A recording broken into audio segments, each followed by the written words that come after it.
안녕하세요. 반갑습니다. 단독자입니다. 꿈도 희망도 없는 쇼펜하우어가 좋아 이어서 가도록 하겠습니다.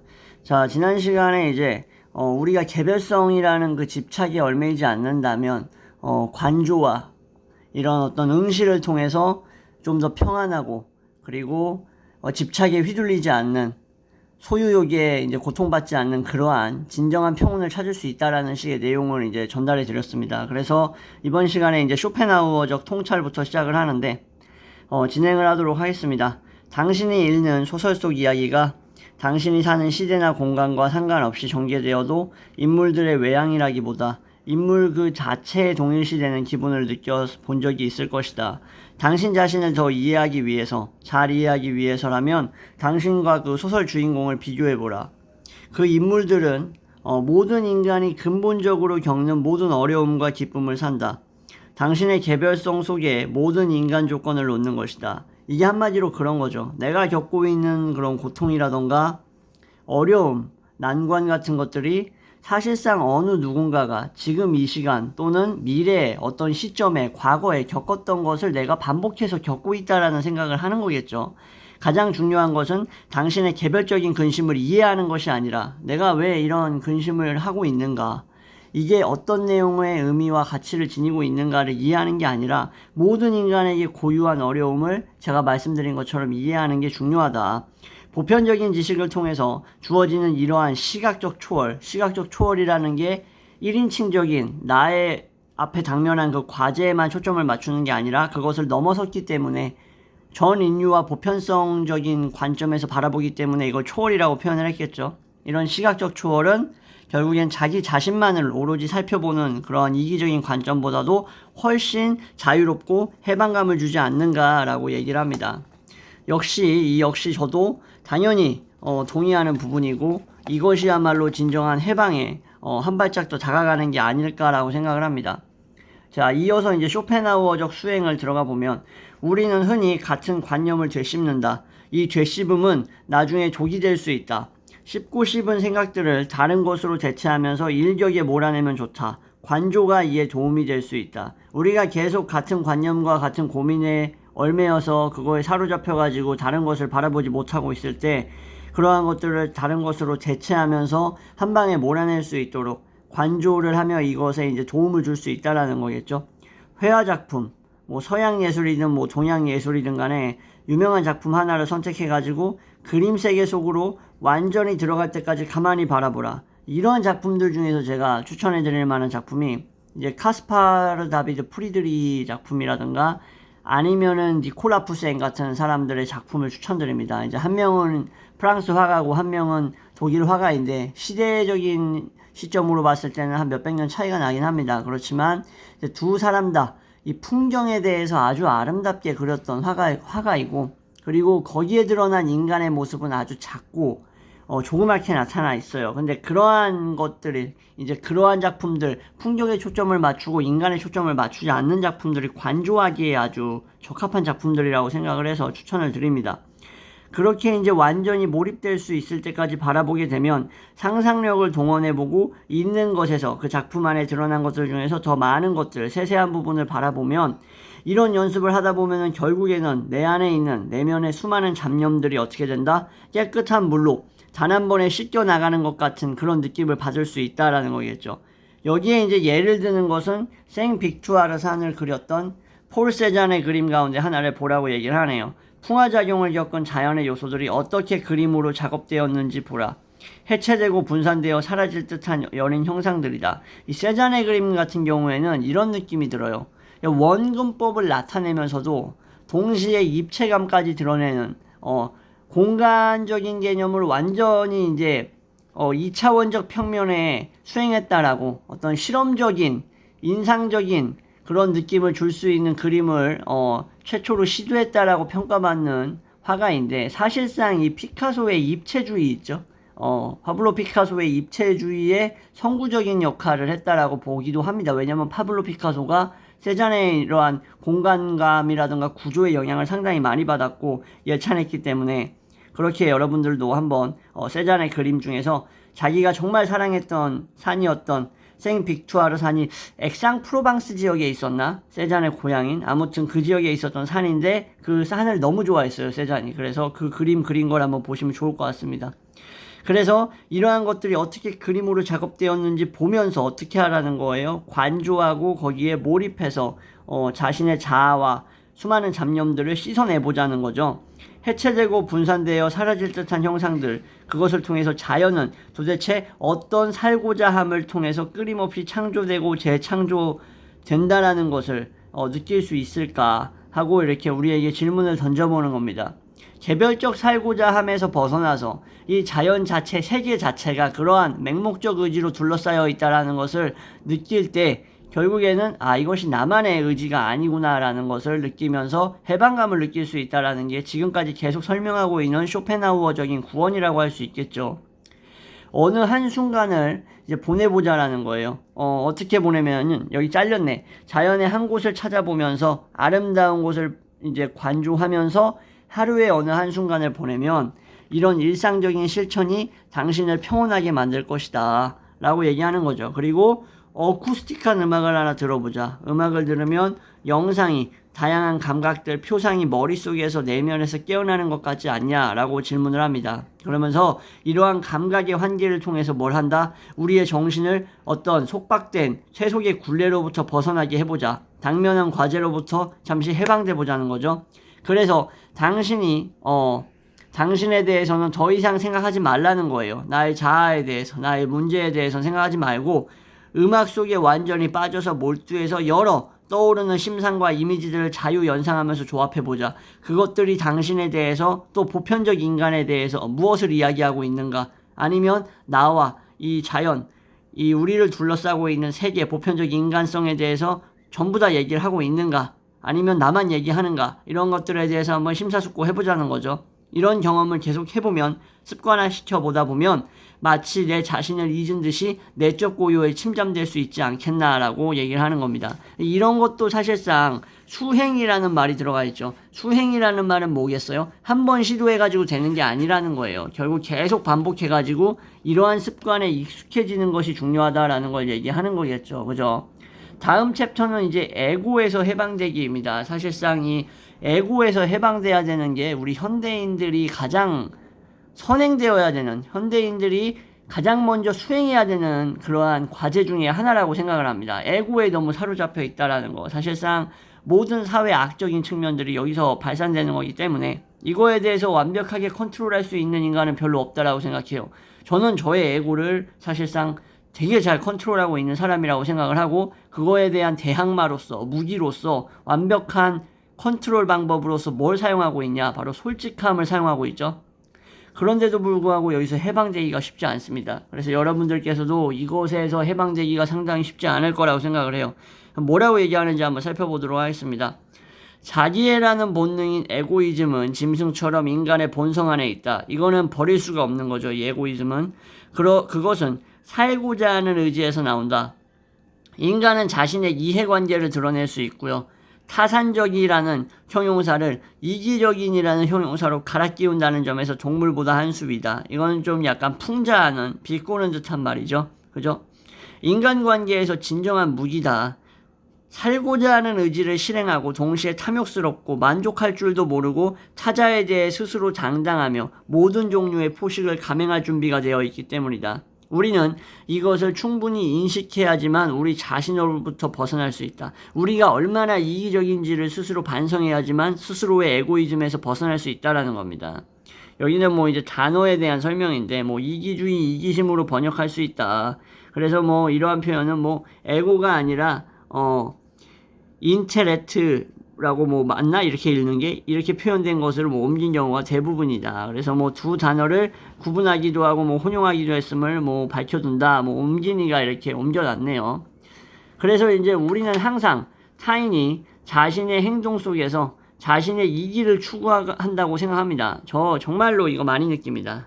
제가 좀 인간을 별로 좋지 않게 생각하는 이유가 제 안에 있는 에고이즘을 타인에게서 보는 것도 있지만 내 안에 있는 에고이즘이 나에게서 발현되는 것보다도 타인에게서 타인의 에고이즘 방식으로 발현되는 방식이 너무 더럽다고 느껴지는 거예요. 그러니까 강도가 더 심하다고 느껴지는 거지.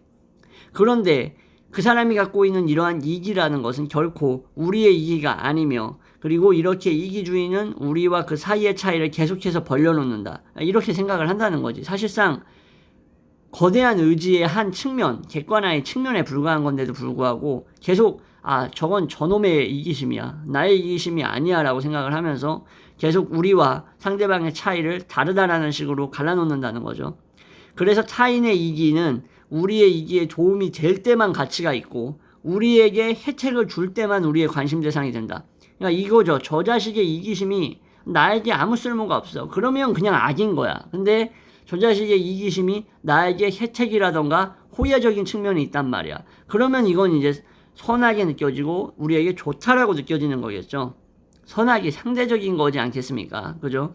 무엇을 하나를 알기가 무섭게 보통 처음 드는 생각은 뭐다? 이 생각이 뭐를 하는 데 있어서 도움이 될 수 있는가 이다. 만일 이 생각으로 아무것도 할 수 없고 아무 도움도 안 되면 대부분의 사람은 어떻게 합니까? 의견이 생긴 즉시 바로 정신을 차리고 아무것도 아닌 것으로 생각을 한다는 거예요. 도움이 안 되면 나한테, 그럼 그 생각은 쓸모가 없다라는 거예요. 타인이 그것을 심사숙고해가지고 뭐 얼마나 오랫동안 고민을 했던 간에 그게 뭐라고요? 나에게 도움이 되냐? 안 되냐? 이쯤 되면 우리는 타자를 참을 수 없게 된다. 그래서 내가 타인을 잘 못 참아내는 건가? 같은 원리로 타자의 눈에도 단독자를 참아낼 수 없게 된다. 결국 상대적인 이기 때문에 서로 충돌하면서 악순환이 되는 것이 바로 인간관계다. 우리의 이기심을 조절할 수 없을까? 라고 묻는 거죠. 단독자가 예를 들어서 매일같이 이득되는 것도 없고 간만 나빠지고 건강만 해치는데 일하고 와서 힘들다고 술 퍼먹고 자는 사람들에 대해서 왜 저렇게 사느냐? 그 돈 있으면, 술 처먹을 돈 있으면 나한테 입금해라라고 얘기하면 또 그 사람들은 이기적이네, 단독자. 지밖에 모르네. 내가 얼마나 힘든지 몰라. 저 새끼는 지의 이기심만 가득 차 있지 내가 얼마나 힘든지 모르네. 이기적인 놈이야, 단독자는. 이렇게 생각을 할 거고, 분명히.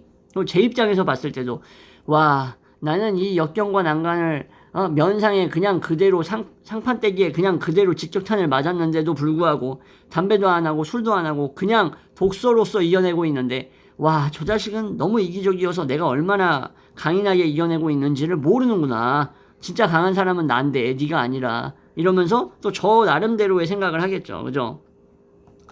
그래서 늘 나는 나 자체로부터 출발해서 모든 것을 판단한다. 방금 말씀드린 것처럼. 그죠?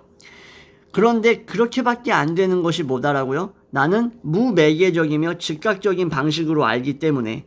하지만 타인을 알 때는 어떤 매개를 통해서 알기 때문이다. 이거는 한 단계 걸러서 타인의 입장을 이해한다라는 거겠죠. 그래서 불확실하고 덜 신뢰할 만한 타인을 믿는 것보다 어떻게 한다고요? 나 자신을 믿는 편을 선호하게 된다고요.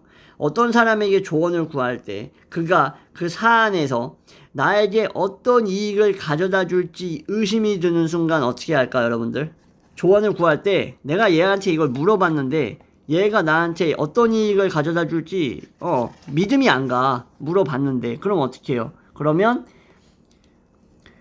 전혀 그것이 사실이 아닌데도 신뢰를 거둔다라는 거죠. 우리는 그가 실제로 보는 것이 아니라 그가 원하는 대로 나한테 조언할 것이라고 의심하지 않는가? 저는 항상 의심합니다. 그래서 좀 물어보면서도 별로 그렇게 썩 기분이 좋지 않아요. 왜냐면은 그 자식의 가치관, 그 자식의 세계, 그 자식의 관점을 통해서 저한테 조언할 거기 때문에. 그러면 또 이런 얘기를 하겠죠, 상대방은. 아니, 그렇게 생각할 거면 뭐하러 물어보냐? 네 알아서 네 꼴리는 대로 하지. 이렇게 생각을 할 겁니다. 그의 의지는 비록 그 스스로는 의식을 하지 않아도 어떤 면에서 확실하게 표명돼요. 어떨 때? 우리한테 조언할 때, 가치 판단을 내릴 때. 결국 그 모든 목표가 뭐예요? 자신을 겨냥한 것이지 않을까 의심한다. 나한테 조언을 해주는 순간조차도 그것이 돌고 돌아가지고 조언을 하고 있는 나한테 어떤 이득이 될까를 생각하나 안 하나 라고 생각을 한다는 거죠. 여러분들 어떨 것 같습니까? 조언자 입장에서도 여전히 그러한 어느 정도의 이기심이 있습니다. 당연히 내가 이런 조언을 해가지고 이 B라는 놈한테 내가 어떠한 혜택을 입을 수 있을까를 생각하겠죠. 아주 조금이라도. 그의 의지는 말 그대로 좋은 의미로 질문이 법정까지 갈 수 없어도 바로 답을 구술할 수 있다. 그의 의지는 의식을 하지 않아도 자기 구상의 이로운 쪽으로 우리를 끌고 갈 것이다. 자기가 원하는 것에 따라 말하는 순간에도 자기가 보는 것에 따라 말하는 것처럼 보일 수 있다. 눈치채지 못하게 편지 끝에서 거짓말하게 되는 것도 이런 점에서다. 그 정도로 의지는 뭐보다 강하다고요? 지성보다도 막강하다. 지성은 이성의 차원이겠죠. 지성은 인과를 인식하는 겁니다. 인과를 인식하는 것은 결국에는 무엇이 어떻게 돌아갈 것인지 이해타산을 하는 데 있어서 한마디로 최고의 최적화된 도구가 될 수 있다는 거예요. 왜? 의지에 봉사할 수 있는 도구가 되는 거야. 결과론을 어떻게 파악할 수 있는가? 이 결과가 나한테 어떠한 결과를 가져다 줄 것인가? 이 원인과 결과, 인과가. 그러면 그 인과에 대한 인식은 이기심과 결합되면 어떻게 되겠어요? 더욱더 거대해지고 팽창해질 수밖에 없는 거겠죠. 그쵸? 예. 어떻게 하면 도처에 존재하는 이런 이기심이 마음 상하지 않을 수 있을까? 자기 자신에 대해서 그랬던 것처럼 타인에 대해서도 관객으로서 관찰하면 가능할 수 있다. 관람객처럼 저 자식은 저런 이기심을 갖고 있구나 하는 거겠죠. 우리가 의식을 안 한다고 하지만 우리 자아는 뭐예요? 결국 쓸모없이 에너지를 버리는 전쟁을 계속하고 있다. 여러분들 하루에 얼마나 쓰잘데기 없는 거에 에너지를 버리고 계십니까? 한번 생각을 해보시면 아주 경이롭고 놀라움을 금치 못할 겁니다. 너무 많은 쓰레기에다가 생각을 버리고 있고 투자하고 있어요. 따라서 휴식을 찾는다는 것은 나로부터, 즉 전투 중인, 지금 계속 싸움 중인 나의 에고로부터 떨어지는 것을 전제한다. 에고로부터 멀어지는 게 결국 뭐다? 휴식이다. 휴식이 들어 누워가지고 핸드폰 보고 유튜브 보는 게 휴식이 아니다라는 거죠. 뭐에서 벗어나는 거예요? 에고를 잇는 게 휴식이다라는 겁니다. 자, 그래서 여기까지 하겠습니다. 오늘은 여기 자신의 에고를 부추기는 경우는 이렇게 많다까지. 우선 나라는 외양이 입고 있는 옷을 해체해야 된다. 아름다움이나 늙음 같은 자신의 물리적 외양에는 우리가 얼마나 신경을 쓰는가. 물리적 외양 보여지는 거 아주 신경 많이 쓰죠, 현대인들. 저는 당당하게 얘기할 수 있습니다. 단독자 보여지는 거 그렇게 많이 신경 안 씁니다. 아예 신경 안 쓸 수는 있겠지. 아예 신경 안 쓸 수는 없겠죠, 당연히. 왜냐면은 그러면은 뭐 수염도 안 깎고 세수도 안 하겠지. 근데 얼마나 많은 현대인들이 물리적 외양에 신경 쓰는가. 오늘날에는 사실상 여러분들 쇼펜하우어가 살았던 19세기보다 한 500배는 더 신경 쓴다고 보시면 돼요. 인스타 뭐 이런 것들 있잖아요. 페이스북 이런 것들. 미남이나 미녀는 제 아름다움이 시들어가는 것을 보는 것이 몹시도 괴로운가 보다. 그래서 여러분들 어때요? 강남에 돈 많은 우리 부인들, 우리 이제 귀부인들이라고 표현하기에 좀 그래. 왜냐면은 옛날에 귀부인들이라고 하면은 교양이 좀 갖춰져 있었거든요. 그래가지고 지성을 통해서 올바르게 시대 현상이라던가 이런 문학작품 이런 것들에 대한 깊은 이해를 통해 파악이 빨리빨리 되는 아주 이쁘고 지덕체를 다 갖추고 있었던 그런 사람들이 이제 귀부인이었는데, 오늘날에 강남 성형외과 다니면서 보톡스나 필러 맞는 애들을 귀부인이라고 할 수는 없잖아. 걔네가 교양이 있겠어요? 그러니까는 귀부인이란 말은 어울리지 않고, 오늘날 이제 뭐 강남 성형미녀 뭐 이런 사람들 보면 계속해서 코 뜯어고치고 눈 뜯어고치고 하는 애들 있잖아요. 아시죠? 그런 이제 의료용 중독될 수 있는 그런 도구들의 자신의 아름다움을 계속 의존하는 미천한 인간들 같은 경우에는 어때요? 자기의 아름다움이 시드는 게 두려워서 계속 주기적으로 방문해가지고 강남 의사들 계속 호주머니에 돈 채워주는 거 아니겠습니까? 계좌에 계속 돈 입금해주는 거 아니야, 계좌에 사실상. 그죠? 지속적으로 연금 내주는 입장이잖아요, 그 사람들이. 연금을 제공해주는 우리 천박한 강남미인들 같은 경우에는 아름다움이 시드는 것이 두렵고 거울을 볼 때마다 겁이 나기 때문에 계속해서 주사를 맞겠죠. 턱이라던가 볼따구니에. 그죠?